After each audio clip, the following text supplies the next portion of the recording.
Diwali special सर्वांची आवडीची खमंग कुरकुरीत कमी तेलकट चकली करूया. तर त्यासाठी 2 ग्लास तांदूळ आणि 1 ग्लास हरभरा डाळ खमंग भाजून घ्यायची छान अशी फुलेपर्यंत आणि थंड करून छान अशी डाळ आणि तांदूळ दळून आणायची आणि पीठ चाळून घ्यायचं आणि वरून आता मसाले टाकून घ्यायचे. तर एक 50 ग्रॅमचं पाकिट आहे त्याचं चकली मसाल्याचं, ते टाकून घ्यायचं. लाल तिखट, तीळ, चवीनुसार मीठ, पाव चमचा हळद आणि अर्धी वाटी कडकडीत तेलाचं मोहन टाकून सर्व बाजूनी पिठाला व्यवस्थित चोळून घ्यायचं. पाणी गरम करायचं, गरम पाण्यामध्ये पीठ मिक्स करून घ्यायचं.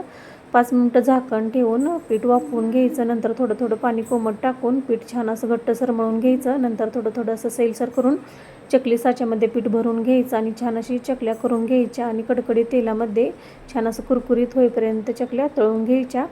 तर या दिवाळीमध्ये या पद्धतीने फक्त 2 साहित्यात खमंग कुरकुरीत चकल्या नक्की करून पहा. चॅनेलवर नवीन असाल तर सबस्क्राईब करायला विसरू नका. धन्यवाद.